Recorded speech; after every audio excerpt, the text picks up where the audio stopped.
What is up, everybody, and welcome to the All-NBA Show, part of the All-City Podcast Network. I'm your host, Adam Mares. I'm joined by my esteemed colleague, Tim Legler. Yes, Ted, you were not wrong. It is a little early today.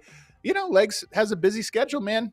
Most important man in all sports media over here, so we are a little bit earlier today. But how you doing, Legs? I'm good, man. Just some days are a little bit more jam-packed than others for me. This is one of those days I had a very tight window to be able to do this, but obviously I wouldn't miss it, so I'm excited, man. Of course, man.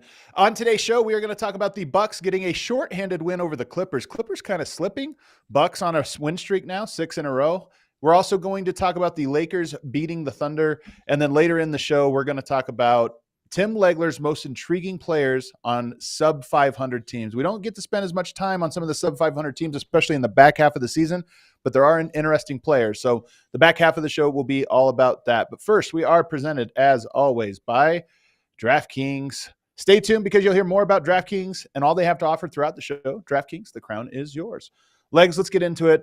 The Bucks, without Giannis yesterday, carried a 5-game win streak into their home arena. The Clippers come in reeling a little bit since the All-Star break, not playing their best basketball. I thought this would be a great game, and I thought it would be a win for the Clippers coming out of it when Giannis wasn't there. But it was not to be, in large part because Bobby Portis, 12 of 18, 28 points, 16 rebounds. He was dominant. What had stood out to you about this one? Yeah, I mean, Portis was incredible, and it was amazing to watch. Basically, he and Lillard ran the entire offense, 69 points, the rest of the team 44 combined. So it was their show. Lillard was amazing, as he has been when Giannis hasn't played. It's something I've been talking about all year, the theme of, Lillard feeling like he did in Portland. Because right. I don't think he's felt quite like that as a player alongside Giannis, except for, some nights. But for the most part, he just never quite looks right to me, like not quite the same, except when Giannis hasn't played. And Lillard can do what he did last night, which is be the same exact guy that we saw in Portland. That is such a tough cover. He gets the 3 rolling, but he gets to the line a ton. For a guy that's not really – you wouldn't describe as like a physical guard. Like you expect James Harden, Luka Doncic to get to the line some nights 10, 12, 15 times because they're initiating contact. They're so strong. They almost thrive on the contact. You don't expect a guy that's built like Lillard and is, really known for his shooting as much as anything to get to the line 13 times. And, those are automatic points because the guy shoots at a 90% clip. So he controlled the game. Portis basically, they rode in the fourth quarter to get this win. And then the other big component was they played a 2-3 zone almost the entire second half. I don't know that I've ever seen a team stay in a 2-3 zone in the NBA that long because most zones in the league, Adam, aren't very good. Miami might be the one exception because they practice it a lot and it's part of their identity. Like they'll throw that in every single night but they'll mix it up. They're not going to stick with it for real because typically NBA players are so good offensively, particularly now with all the shooting, you can't stay in it because you're going to figure out a way to dissect it. And once you do and go with 3 straight possessions and score, a team's going to get out of the zone. Clippers, I don't know if they strung together 3 straight baskets the entire second half. So the Bucks got away with it. They stayed in it. And in large part, it was protecting Lillard defensively, and it worked. It worked. The Clippers, look, they missed some easy shots. It wasn't all that this effectiveness of the zone, but I will say the Clippers did not occupy the areas on the floor that you have to against the zone. They just never really made the adjustment, which is basically the foul line area, middle of the floor, and the short corner. You have to have people in those spots, and the ball has to go there. And then once you do that, you get into where they dissect it. There's so many shooters on the court usually, and then you'll force a team out of it. The Bucks got away with it for an entire half, and they really limited the Clippers. Clippers scored 51 points in the second half. Which 51 is really low number by today's standards. NBA. Yeah. Well, let me ask you about the zone there, though, because one of my questions about the Clippers, and it's really, look, they're not playing their best basketball right now. They were right before the break, so maybe this is just the ebbs and flows of a season. But one of the things I doubt about them, Legs, is their ability to adapt and problem solve. Not because they don't have the talent to, but it seems like they don't have the will. So part of me is not surprised that they run into the zone and it's like, okay, we have to change our comfort zone. We have to beat it another way. And they weren't up for that challenge. So to me, I wonder if this is indicative of something about the Clippers' identity that is a little bit of a flaw that's exposed. Well, I think you're hitting on something. And to me, one of their problems is I think they have the ball in James Harden's hands too much, particularly in close games late. I just don't think that is the best way for that team to operate. They're better when they come down and initiate with Kawhi Leonard, and they didn't do it too much. He was out the first half of the fourth quarter, and the Bucks made a run, and he may even have taken the lead before he came back in. I don't remember; it was close, but they were up. They were up 10 points, and now he comes back in the game, basically 6-7 minutes to go, and it's like a tie game for the most part. And he was bad last night, and I don't say that very often about Kawhi Leonard. He was just not very good last night at all. He just did not. I don't know if he was tired or who knows? Was he feeling a little something in his knee or something? He just was not trying to implement maximum pressure on the team defensively. That's what he does, and he wasn't really doing that. Maybe the zone threw him off, and it was like weird. He wasn't operating in his areas of comfort because of the way the zone is laid out. You're not catching the ball on the short wing ISO area. That's his favorite spot on the court because there's two guys standing there, one on either side, right in that spot. So it's a little bit more difficult. Maybe that's what it was. He just wasn't very good. But in general, watching the Clippers, and this was again last night, I just think James Harden has the ball too often, too much, too long in those particular times, and maybe even just throughout the game. And look, he's played very well for them, but I'm just trying to figure out how they can be the best version of themselves down the stretch of games. And I think Harden dribbling and trying to get a high ball screen against his own defense is not effective. And that's what they were going to possession after possession. And they got some good looks, but not enough of them. And they certainly didn't make shots. And then there was other possessions where they didn't get anything off good. And the Bucks really bottled them up because they reacted really well and moved well in that zone defense. I'd almost disagree with you on Harden in just this one subtle way. I think that there are times when the ball probably should be in his hands, but it's not every time. To me, this is a great team, has a lot of different ways to beat you, and they know exactly when to go to which options. And it does seem like that's not the Clippers. They play a very specific way, and they can't deviate from it. So if you do throw them out of that rhythm, they look really lost, and that was one of the games. If we go back to the Bucks side, though, I got to first give a shout-out to that crowd. I love these crowds on teams like Milwaukee because last night that was a shorthanded game. The crowd was into it. And as they made their comeback, as they were making their big plays in the second half, it felt like a playoff atmosphere in there. And Bobby Portis, he hit a shot. He started shaking his head. The crowd was loving it with a go-ahead basket. I just felt like the Bucks played with momentum and played with the crowd at their back in a way that it's not always the case in a regular season game that you kind of feel the momentum of the crowd. But last night was one of the ones where I thought that really stood out on the broadcast. No, I totally agree. And I think something else I think the crowd was kind of relating to was look at the lineup they were going with down the stretch. You had AJ Green on the floor. Oh, right? Big time shot too, man. That three he hit. He had two of them, two huge shots in that game in the fourth quarter. Yeah. You had Danilo Gallinari on the floor, like he's basically just learning guys' names on that team. And then you had Lillard, you had Bobby Portis, and you had Lopez. Like that's the lineup you're going with. So it's like there's also this feel, I think, again, the arena, and you're going up against that team with James Harden and Kawhi Leonard, and I think you're like, this is like this underdog sort of lineup we have out there tonight. We don't have Giannis. We're not expected to win this game, and yet here we are digging our way back in, and they refused to get buried in the third quarter. They kept it just close enough in the third quarter, and Beasley actually hit his first shot of the game, a corner three, right before the third quarter buzzer. So there was 13, cut it to 10. And I think he'd missed his first 6 shots. And it was an interesting reaction because it's a momentum thing. And you can see the guys reacted to it. But then Doc Rivers was out on the court, met Malik Beasley coming off the court. Huge smile on his face, huge hug for him, which I know that feeling. He's probably thinking like, there you go, man. I knew you were going to hit one for me. And And, there was kind of like this lighthearted moment, but it was also a big momentum builder going into the fourth quarter, and it kind of carried over. So I did feel the energy in the building. I got to, before I forget about it, there's a couple of, I'll just go to one comment here that I see already pops up, because truth matters. I don't understand this comment. Tell me if you can explain this. You guys need to hold Dame accountable when he plays bad.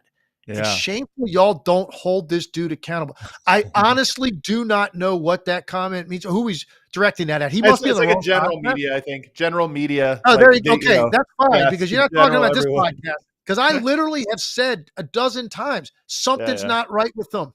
He's not quite the same. But if you want us to hold him accountable for last night, he was sensational last night. He was 41 points last night. And I just said he looked like himself, and he has been. So I don't know.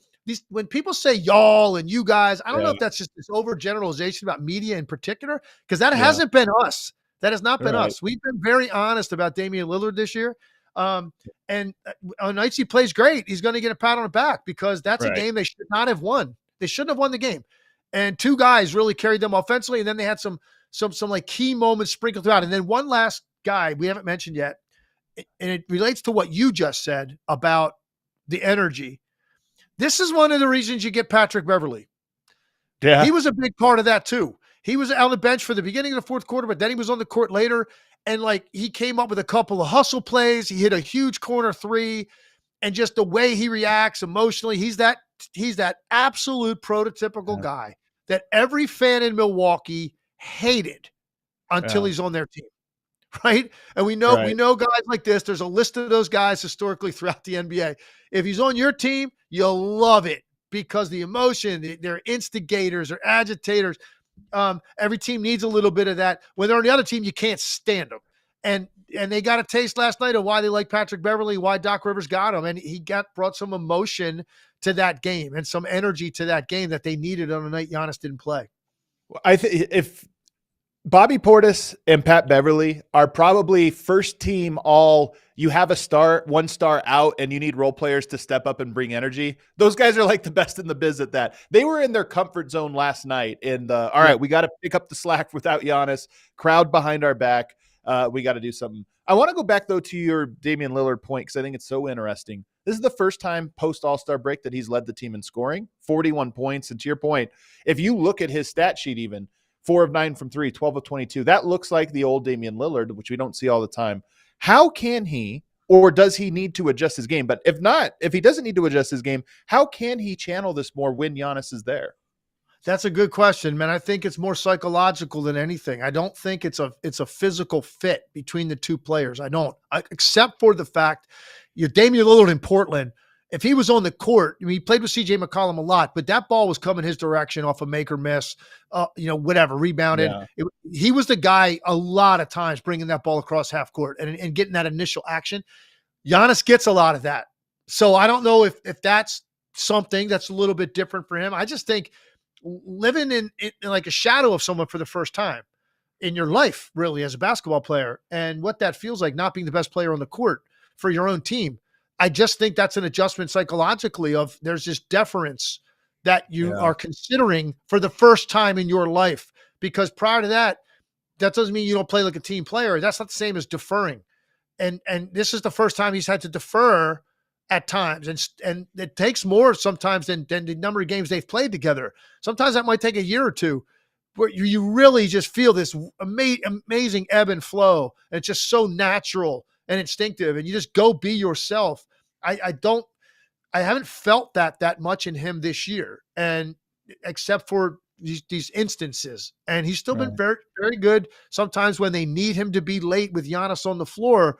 But I don't think, and I think Damian Lillard would admit this, and look, he's had some things that have been reported off the court that maybe have affected him mentally, whatever it may be. For sure. Living in Milwaukee, maybe, who knows? That's an adjustment for you personally. You've been in one city for 11 years. Now you're in another city. It's not maybe the city you wanted to be in, which was reported you want to be in Miami really badly. There's a lot of psychological stuff that goes into this. It's not just, hey, go be a robot, be a machine like you were. This is different for him, and it looks that way to me. It's not quite the same. And on nights that it is, you go, wow, okay, like they figure this out. This is the one team that probably has a legitimate shot to be in a ring with the Boston Celtics. Oh, I think no question they do. And we thought that going in just with the talent. It took a little bit of time. But again, 6 games in a row now, that's a streak. And some of them have been against weaker opponents, but last night was not. That was a Clippers team. Milwaukee was the shorthanded team, and they still got it. I think there's a personality shift to this team. There's clearly a defensive shift, still number 1 defensive rating coming out of the All-Star break, which is very impressive, 102.6. They're on their roll. They're making their moment here. Let me ask you this one. And we're going back a week or two. Giannis has been pretty vocal saying this is Dame's team. What message is that, a positive or negative message? Because I know it feels positive. You're trying to tell a guy, hey, be comfortable. I want you to shoot. I want you to do this stuff. But as much as I love Dame, Giannis is clearly the better player between the two. So are you comfortable with that message he keeps trying to say of this is Dame's team now? Totally, but it's completely disingenuous, right? I mean, and here's what I mean by that. No one buys that. Yeah. Nobody buys that. What he's doing, and I compare this is exactly what LeBron James did to Anthony Davis when they were in the bubble. He wanted that to be Anthony Davis's show because the way LeBron views the game, and he knew his impact would be significant because of his ability to control the game, his vision, his passing, his facilitating, his defense, and he could still score whenever he wants to. But he needed Anthony Davis to feel more empowered, to understand there is no thought process here. It is you. You do what you want to do. Be an attacker. I will play off of you. That's really what he's saying to Damian Lillard. I'm going to be good. Don't worry about me. Right. I'm going to go get 30, 15, and 8 in my sleep. So don't worry about that. Like, did you shoot 3 times in a row? Is that a problem for me? It's not. Just go be yourself. I will be just fine because there's so many ways I can impact the game. It's really just you're trying to empower someone. It was more believable when LeBron did it to Anthony Davis. I think maybe because of the stage of the career LeBron was at, and you were like, he really needs this to happen for Anthony Davis. And I think in this case, it's like, okay, sounds great. And I know what you're trying to do for Dame, but the truth is, like, that's just not really even close to realistic. Because almost every single night, Giannis Antetokounmpo is going to have superior statistics to Damian Lillard. Almost every night. That wasn't the case with LeBron and AD. Go look at AD's numbers during that stretch, that playoff stretch. AD had better numbers on nights. And that's what I mean. Like, you can say it and now go back it up. Go ahead, AD. I'll be right behind you. That's not necessarily the case here. So it's just not quite as believable, but it's the exact same methodology. That's what you're trying to get Damian Lillard to feel. Don't think, just go. Do not worry about me.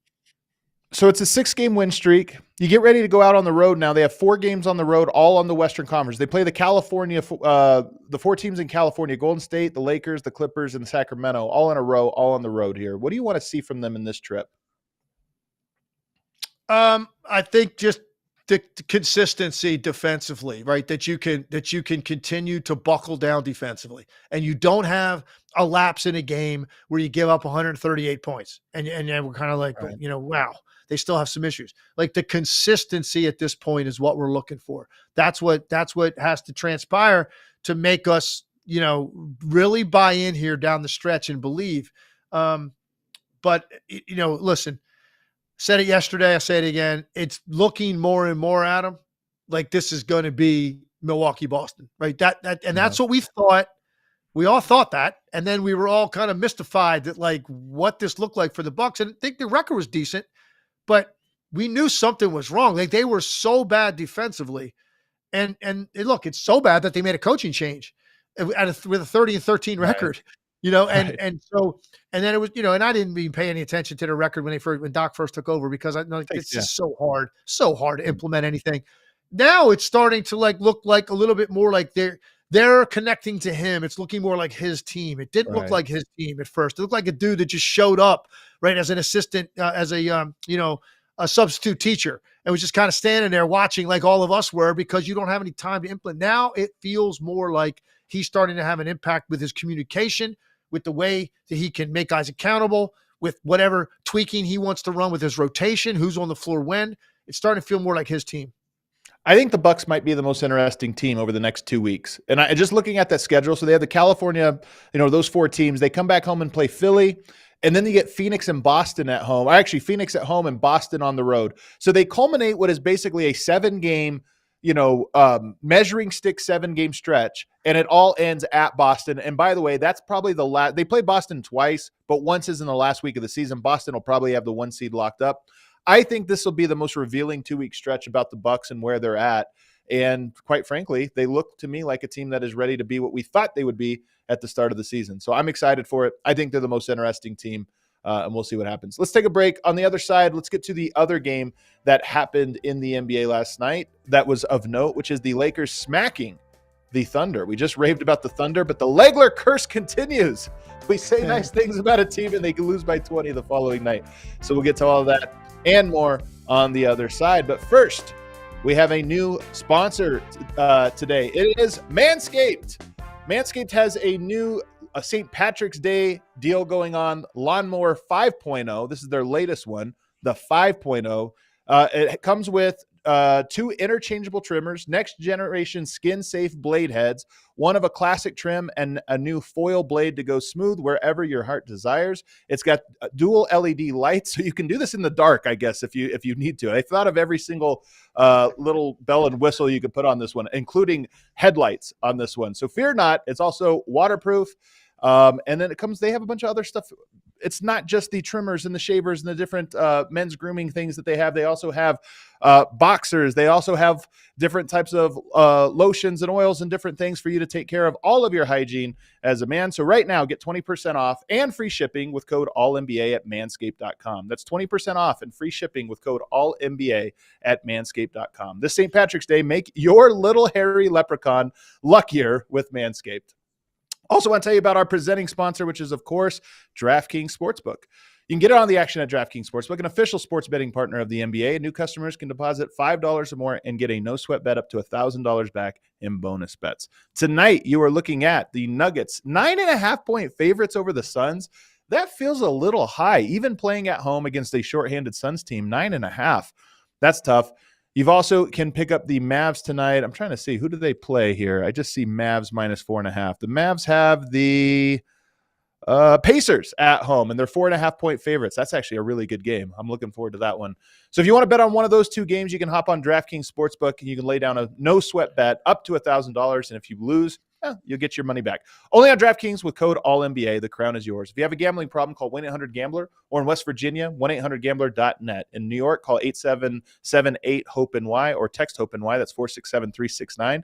In Connecticut, help is available for problem gambling. Call 888-789-7777 or visit ccpg.org. Please play responsibly. On behalf of Boot Hill Casino and Resort in Kansas, 21 plus age varies by jurisdiction, void in Ontario. 1 no-sweat bet per new customer issued as 1 bonus bet based on amount of initial losing bet. Bonus bet expires 168 hours after issuance. See dkng.com/promos for deposit, wagering, and eligibility restrictions, terms, and responsible gaming resources.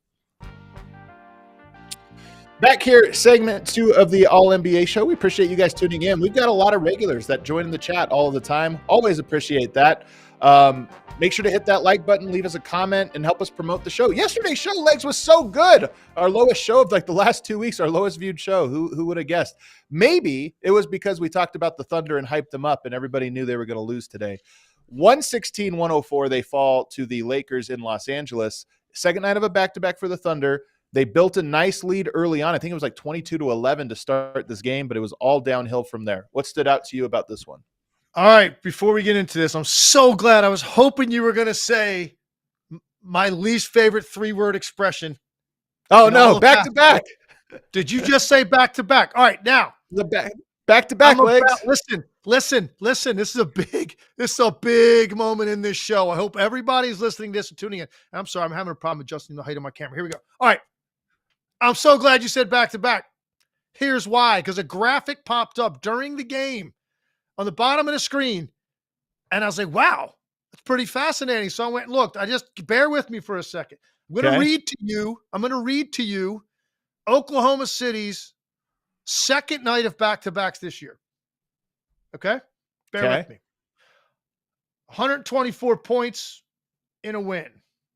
Okay. I love that you researched this. 134 points in a win. 129 points in a win, Okay. 138 points in a Yeah. loss, Okay. 128 points in a win. Are you catching the theme? I'm catching the theme. 100 They score a lot of points. 140 points in a win. Woo. 100, there's a bad one, 101, but in a loss to Minnesota, the best defensive team in That's the a good league. defense. Yeah. Okay, 127 in a win. And that takes us up to last night. And the graphic at the bottom of the screen was their offensive rating on the second night of back-to-backs this year is the highest since the 1996-97 Chicago Bulls. Okay. Okay. Now, you might say, well, that's because you got 5 young guys. You know, they're young Yeah. legs and whatever. My point is, listen, this team isn't affected by it, and I don't think that's an excuse for last night. I don't. I think the Lakers, and this is the third time they beat them in 4 games, and you've brought it up astutely so, size is a problem for the Oklahoma City Thunder at times, and it was again last night. And Anthony Davis had his way. Look, when Anthony Davis is playing with a lot of energy, he has his way against a lot of people. It doesn't matter how big you are. He's a problem, and he was a problem last night. And it wasn't just him. I mean, LeBron had a sort of a tame night by most standards.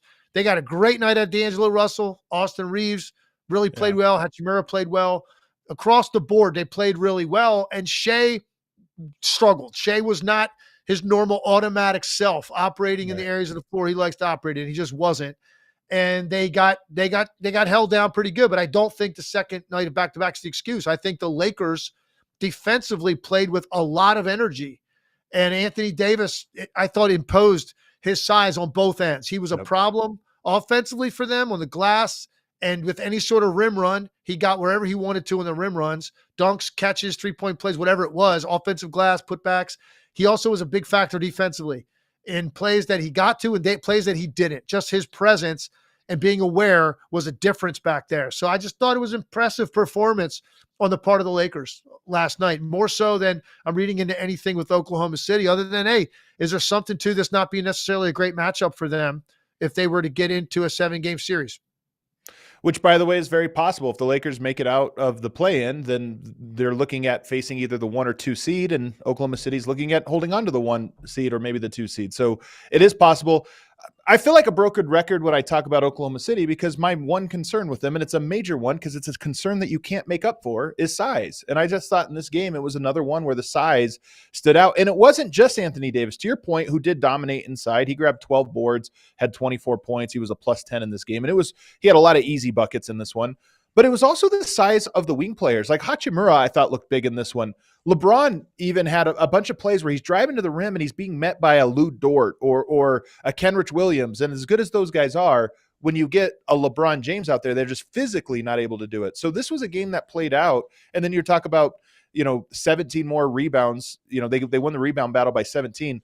This game played out in the exact way I kind of would have expected, as did the last one, by the way. The only difference was the Thunder were able to pull out the win against the Suns.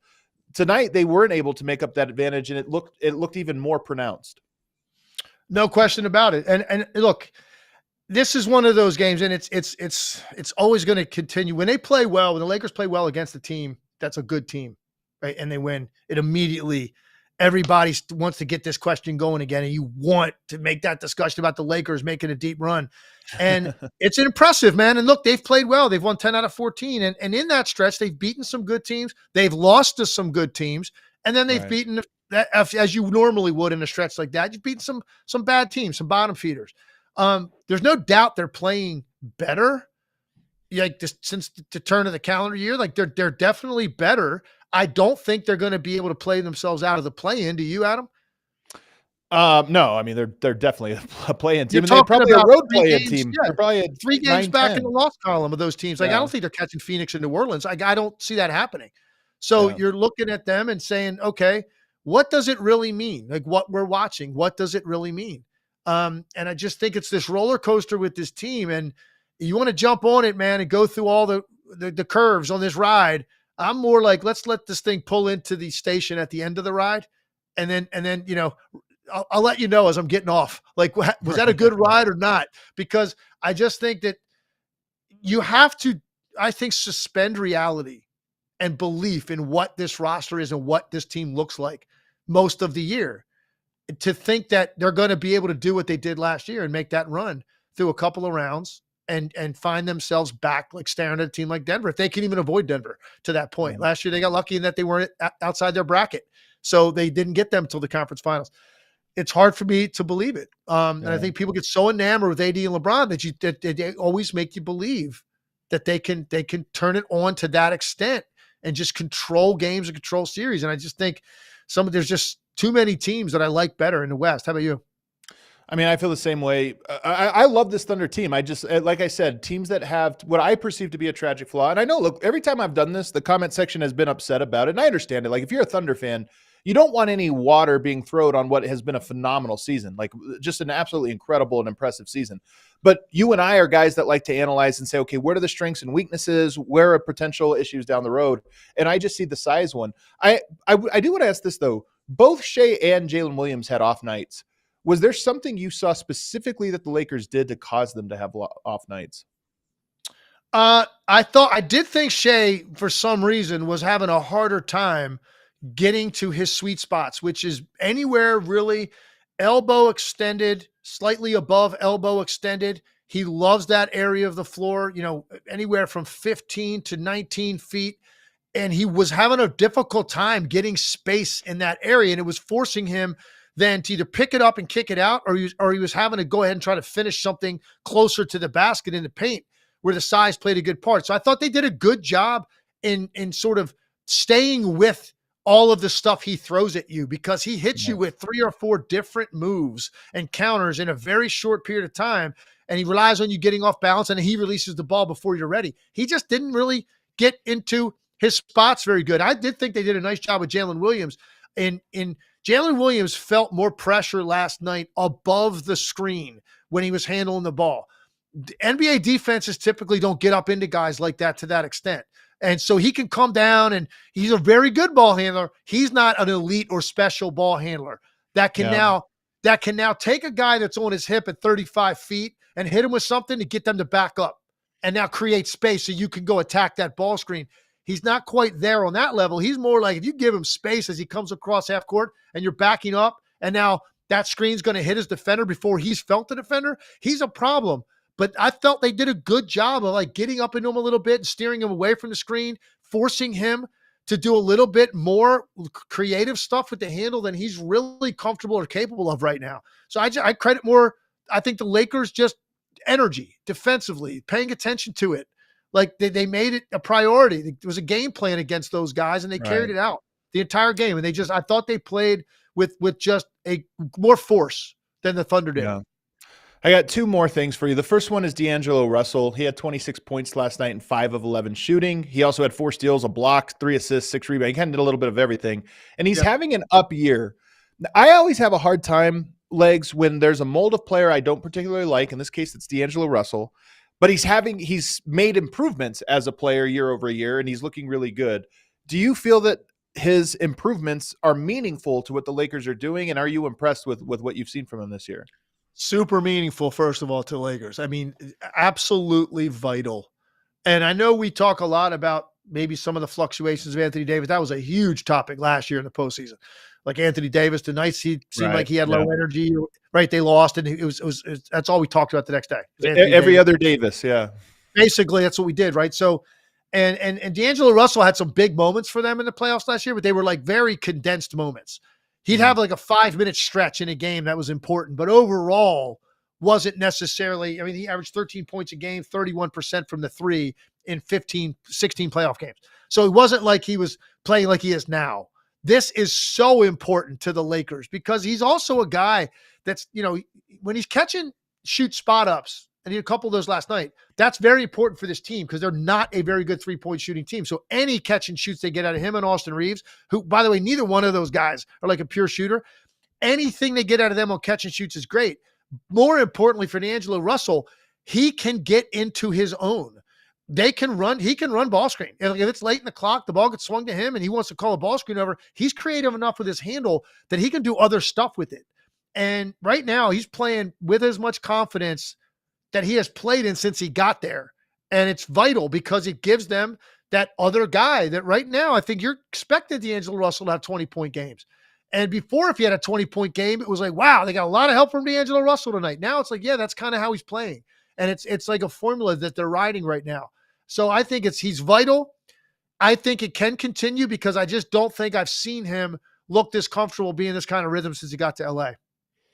The last one I have here is the Thunder. And here's how I'm going to beat the Thunder hater allegations. I think they win a championship in the next 3 years. Like, this is not a team that I'm not buying the formula. I just think it's an incomplete formula because it's early in the formula building process. But as I try to think about how to round out their roster, this is a player I was thinking about the other day. I was talking to somebody about this, and I'm curious your thoughts.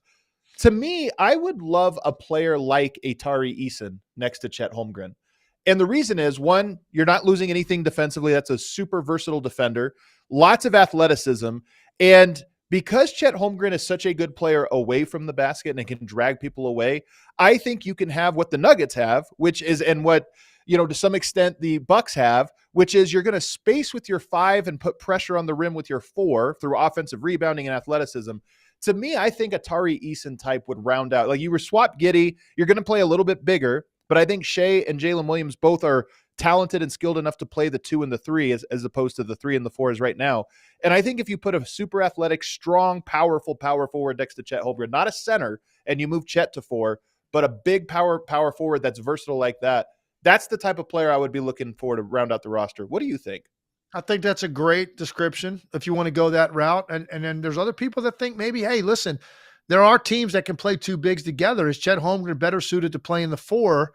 And you put like a more athletic, bigger guy, like 6'10" and up guy next to him that can give you a little bit more brawn and a little bit more help on the glass and help against the more athletic players and the bigs that bother you, that have hurt you in the past. That's another train of thought. But I think if you're going to go with Chet Holmgren as your center, that's exactly the kind of player that you would like to pair next to him. It's going to take some of the physical demands off of him, because there are times he's so strong. He just like, and even like last night, I saw some plays where it's just like he kind of just succumbs to the fact that Anthony Davis is just bigger, stronger, and more athletic, and there's just not much you're going to do if he's on a straight line, catch the ball going toward the rim, and you're like not in perfect position to defend that with your hands up in front of him. If you're on his side, like Chet Holmgren is just not going to do much with guys like that. Look, fortunately for him, there's not a ton of guys in the league like that you got to worry about that are that big, that strong, that good. There's not that many, but guess what? There are some in the Western Conference that you got to deal with. And if you're Oklahoma City and you want to do what you just said, which was, I think, one of the boldest statements you've made since we started this show, the Oklahoma City Thunder are going to win a championship in the next 3 years. That's how much I believe in their top 3 guys. And they have, let's be honest, they have 15 first-round picks. Like, they have the draft capital to make a big trade and bring in another piece. So that's all of it. But I like their big 3. Their big 3 fits together in the way that you need your big 3s to fit together. It's very rare for you to draft 3 players that not only are good, but fit. I completely agree, which is actually a testament to their team, because that's difficult to pull off when the best player of the big 3 is a shot dominant ball handling guard. That's not necessarily the easiest thing, right? To create flow out of that, because he brings it up. And a lot of times, he's going to get something going. He's going to get a shot off. That's not necessarily the easiest thing to put skilled offensive players around sometimes that need rhythm, but they have figured it out there. And most nights it looks really, really good. Last night they got bottled up. Well, I like the Tari Eason move. Again, I like Chet at the 4. The people are, that's the big thing. So people think you got to bring a 5 in there. But I think Chet is a 4-5 combo. He does some things that are 5, some things 4. And so you almost need a power forward that does some things that are 5, some things that are 4. And to me, Tari Eason is the example of a guy who's strong enough to guard your bigs so long as you have a rim protector behind him. He's strong enough to do that, but versatile enough that you're not playing 2 big lineups. It's still a switchy lineup that you can keep that defense. So I like him. He's the type of player that I would, if I were them, I'd be looking for. And who knows? They have the draft capital to maybe even pursue a player like that. That's where I'd be looking. All right. We got to get to your list, though. Most intriguing players now on sub 500 teams. We don't get to spend as much time always talking about the sub 500 teams, and there's a lot of them. You made a list of the most intriguing players. Where do you want to start? All right, so I just went literally in order by just looking at how as the standings page pops up, and we were going with teams under Okay. 500, and I just went East West because East is listed first. Really, nothing to this list in terms of any particular order. Okay, I've just grabbed names off these teams. Some teams didn't get any names, which is sad because you're a sub 500 team, and I didn't find anything interesting to talk about.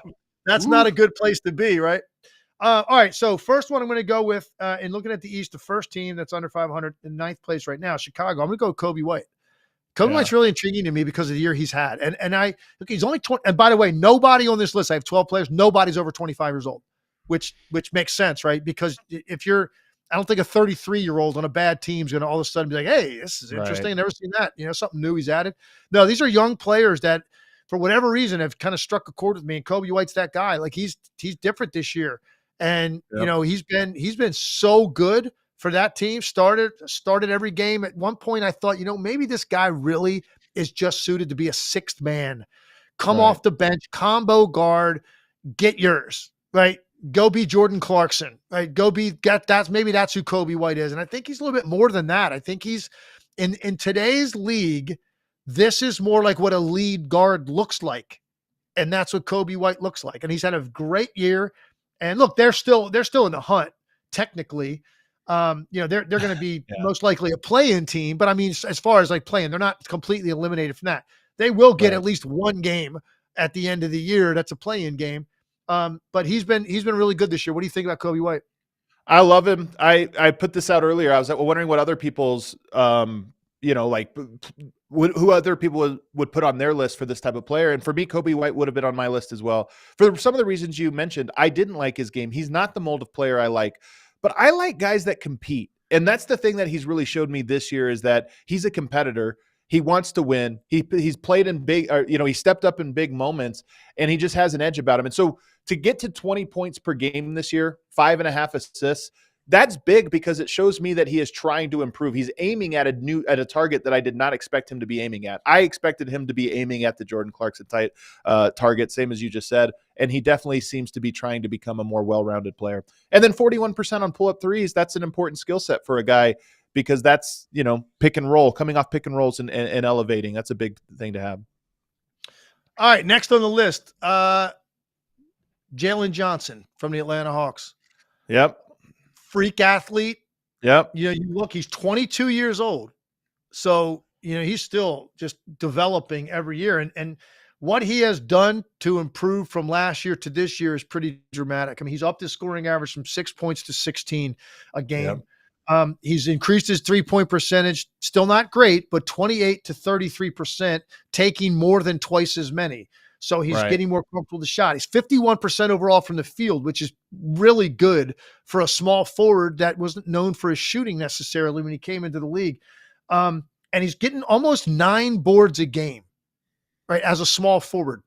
So that's one of his big skills. Yeah, he's got the eye-popping, highlights that we've seen throughout the year. I mean, he does some stuff in the open floor or catching lobs or off, tipping dunks and stuff like that. But I just think I'm really excited about like what his upside can be if he's a grinder that's going to add more polish to his game. What do you think about Jalen Johnson? He seems like a grinder because he has a grinder skill set, right? Like he plays with hustle. He plays with energy. To your point, he rebounds. So to me, he seems like all those things. And I'm with you. He's like a key piece of that team, a sneaky important piece of what they do.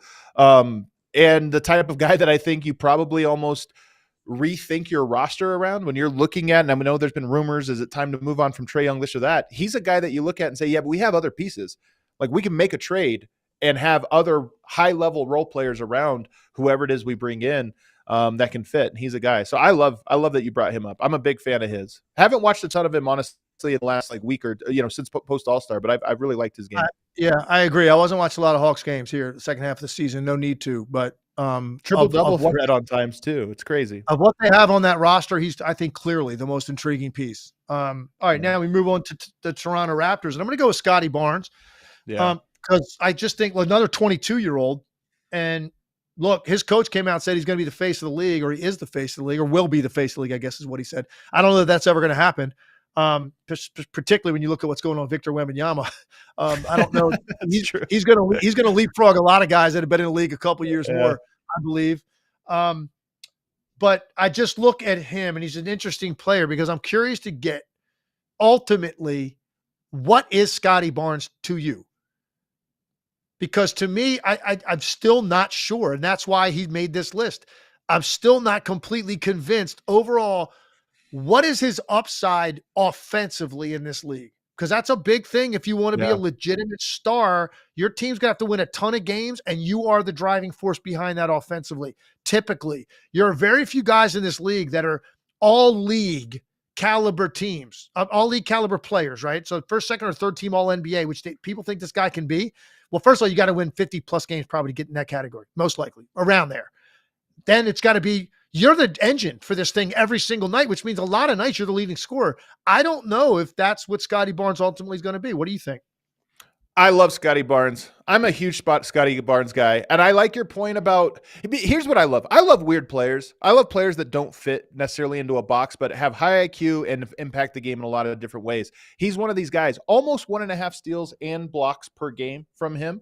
And that seems to me like the floor for him going forward. He's probably the best shot blocking guard, or wing player, I should say, in the NBA. Non-center, non-power forward, best shot blocker there, because he has really quick, he's a quick jumper. He really reacts to things quickly, has good anticipation, and he has the longest arms. And then we put this stat out from our Twitter handle the other day. Players with the most Z bounds. Z bounds are when you rebound your own miss and then put it back in. He is second in the NBA at that. I think Jokic is number 1 by a mile. Scottie Barnes is really good at that skill as well. And what that tells me to me is, 1, good touch, and 2, because you're grabbing the ball and lifting back in, and 2, just good anticipation. That's a lot of just the steals, those types of rebounds, the contested rebounds. To me, that's anticipation skill. He has a lot of that. I think he has a tremendous feel for the game. You're right that he's weird as a cornerstone piece, because I don't think he'll ever be a super volume scorer. I think he'll top out at 24, 25 points per game. But to me, he's a great type of player to put around a cornerstone piece. He's a great number 2 because he does so many different things. So I think I'm higher on Scottie Barnes than just about, I'm in the 99th percentile of people that are high on Scottie Barnes. Yeah, I like him a lot too, but I definitely think that you're probably a little bit, maybe one tier up from me in that discussion. And it's the kind of thing we get to revisit every year with him because he's so young. And over the next 2 to 3 years, I think that's when you're going to really find out, ultimately, what this guy's place is in pecking order in the NBA. I just found him interesting because of that reason. Not much else on that roster that I find really interesting. Next, I got 2 guys from this roster that are intrigued me. It's Charlotte. Not a lot of reasons to watch Charlotte, particularly once LaMelo went down. The first one is clearly Brandon Miller. We did a whole segment on him. We did a long deep dive on him, so we don't need to go too much on him right now. But they got it right. That guy can play. That guy can really, really play. And he's gotten so much better as the year has progressed, and he's continuing to get his 3-point percentage up. He's doing more with the ball creatively. He just flat out can score, and he does it really effortlessly. And for that reason, he's really interested me. And the other guy is Mark Williams. Mark Williams has caught my eye when I've watched him play. And I think, I don't know if ultimately, this is where, he's going to end up, finding his true niche, where his true value is, because maybe it's going to be on a team down the road, Adam, that's really good at playing for something that can really use a guy that rebounds the ball the way he does. I mean, if you play him significant minutes, the dude is going to go get boards. He's only playing 26 minutes a game. He's basically a double-digit rebounder. He goes and gets and so for me, the guy that plays with that kind of energy, that's got that kind of bounce, he'll finish anything you throw to him. He's 65% from the field, so everything you throw to him around the rim, he dunks and finishes. He's an intriguing player for me that no one's going to even talk about or notice because of their record, and you're not really watching those games anymore, and his scoring numbers aren't really anything they're going to jump out. But he's basically, 13 points, 10 boards in 26 minutes. Pretty good. Yep. And you talk about the pairing with LaMelo. I mean, that's what you're looking for, is some guy that can do the things that he does. So I'm with you on him. He's an intriguing player. I like that you brought up Brandon Miller, because he's another one that 16.7 points per game it seems like it's not that much. That's a lot of points for a rookie, especially when you factor in he wasn't scoring like that right out of the gate. So I was trying to look it up as you were talking, players to average 16.5 points their rookie season.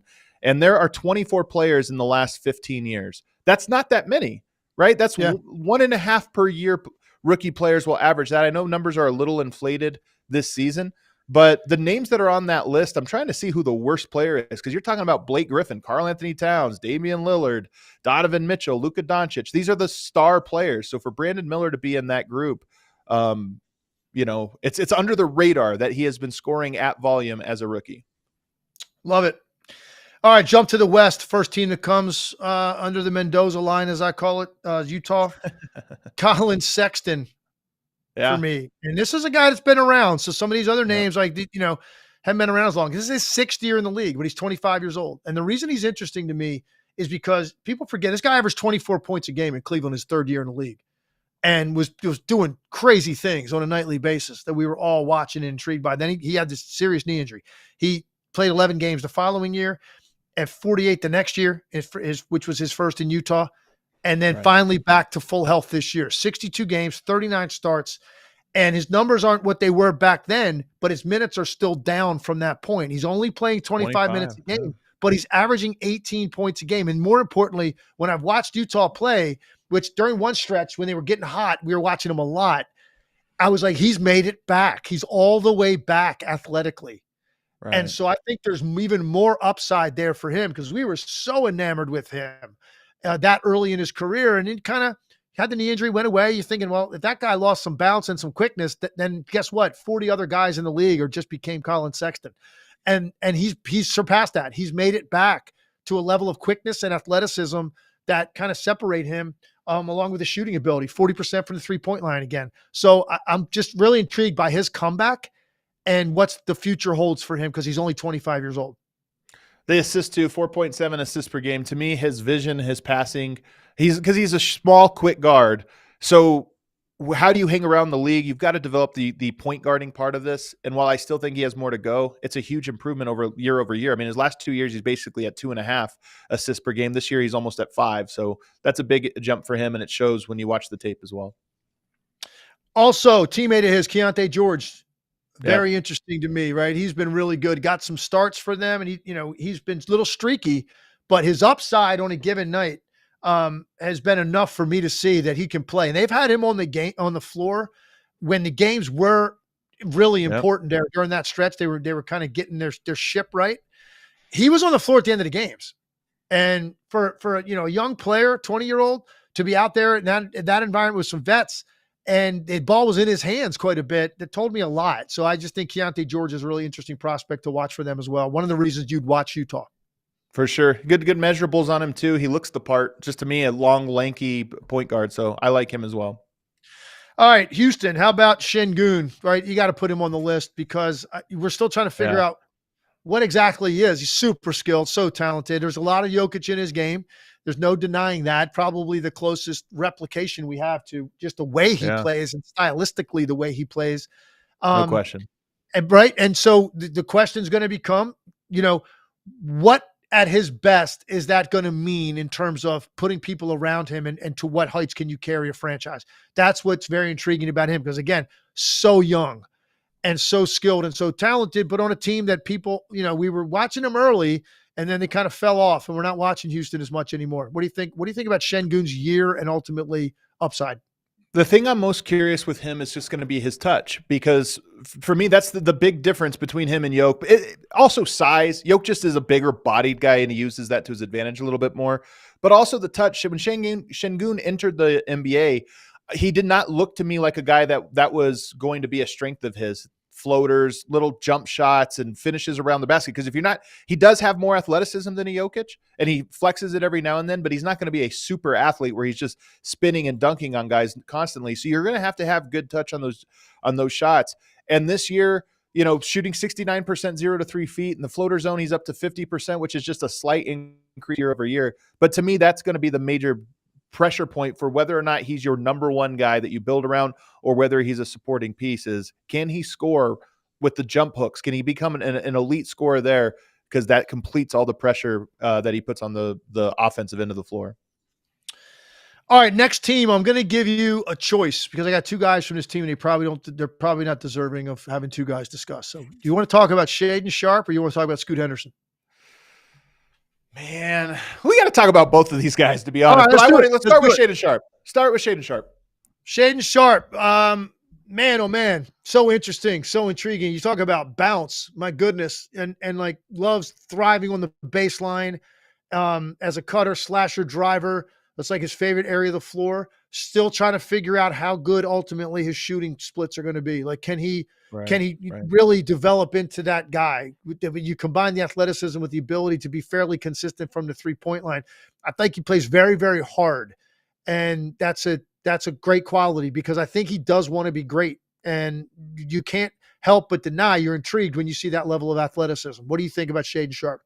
I think he's going to be one of those.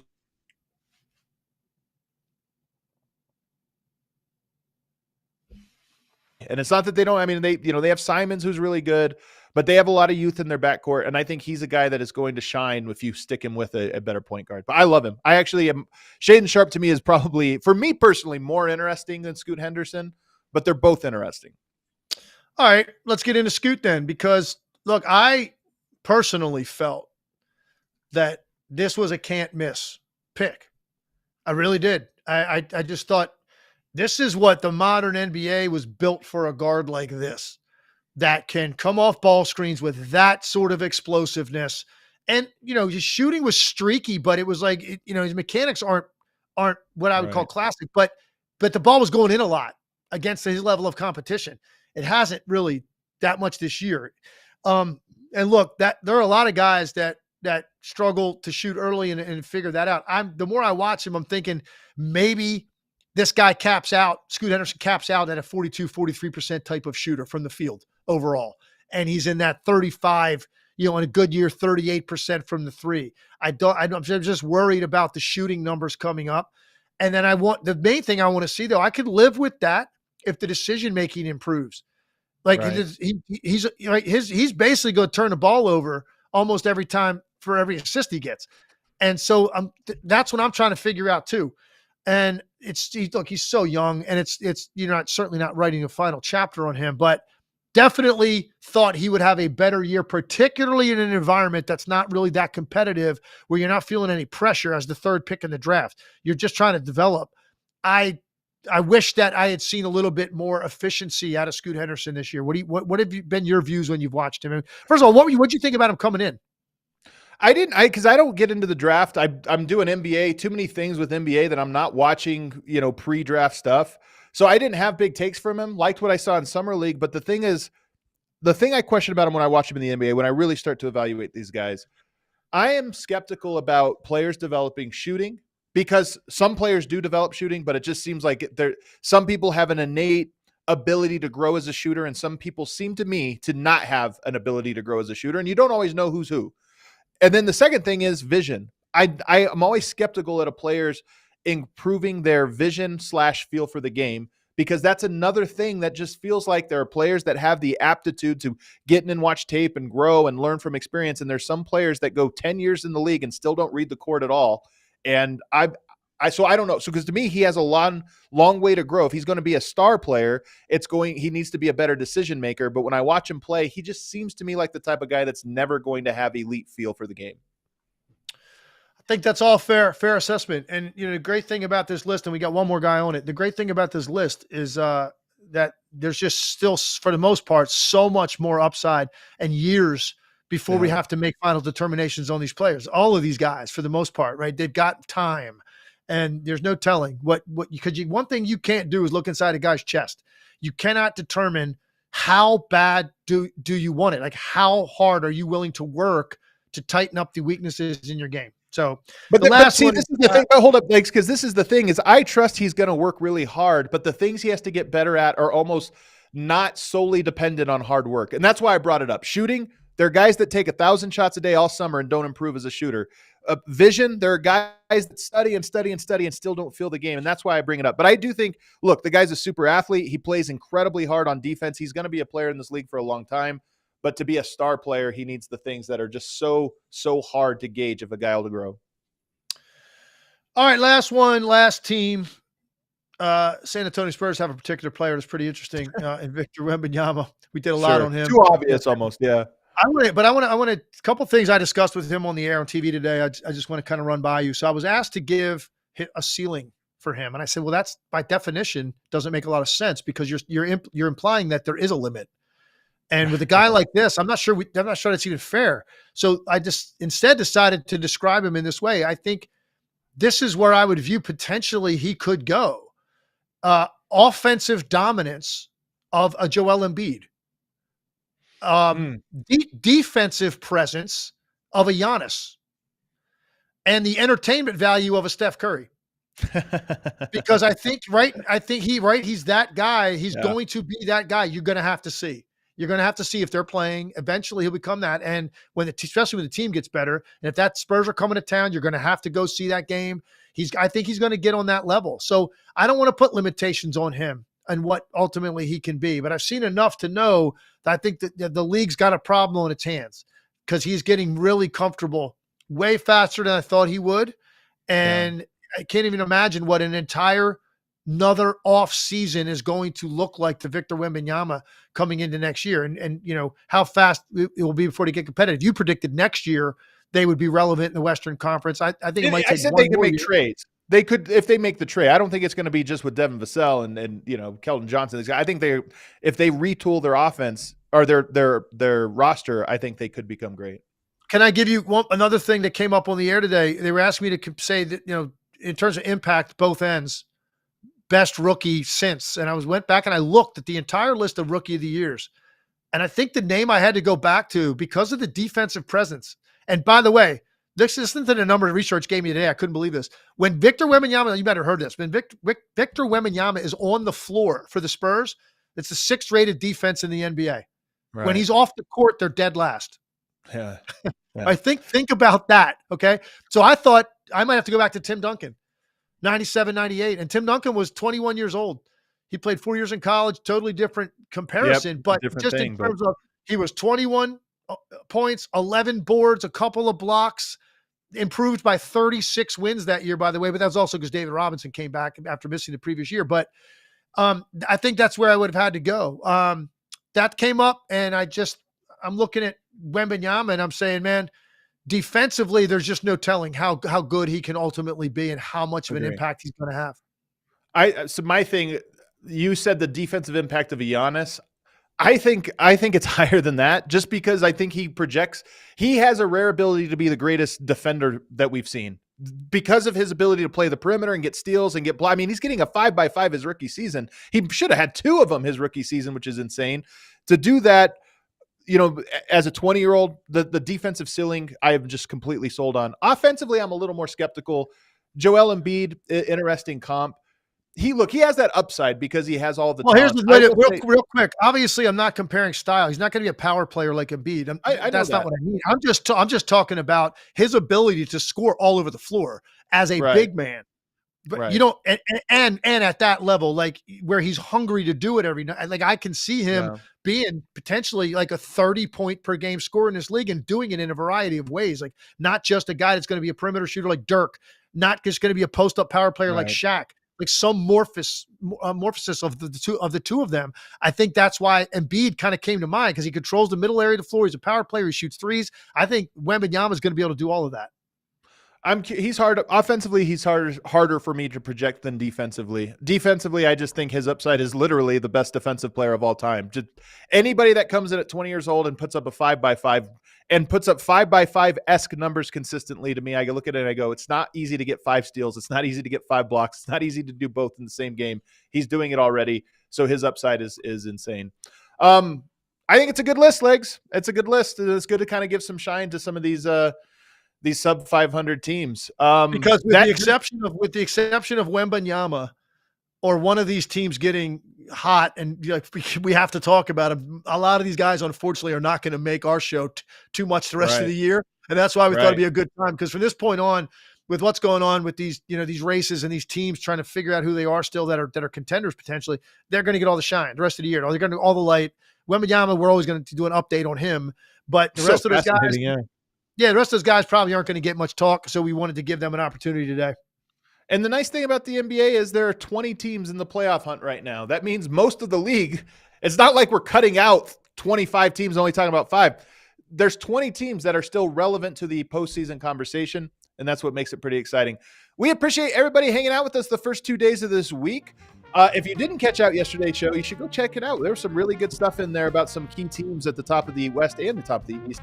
So go check out that one if you did not. We're off tomorrow, but we will be back. Thursday and Friday are going to be a lot about the Celtics and the Nuggets. Tonight, the Celtics and the Suns square off. That should be a good one. If the Nuggets win that one, Celtics and Nuggets going to be carrying in big win streaks into that Thursday one. Oh, we do have a super chat. Super producer Emma reminds me. What do we got here? Leighton asks, love the early start. Grateful for any old time, though. Well, worked out for you today. Sometimes that's going to be the case. Then we got some more of those coming up. I know people have been noticing your background different all the time. They're like, is he remodeling every day? No, Legs is international man of mystery, always on the go. I'm literally, as soon as we get done, I'm shutting my computer and running across the street to get in the studio for more TV. So, well, we'll get out of here for you. Thanks everybody for hanging out with us. Hit that like button on the way out. We'll see you Thursday.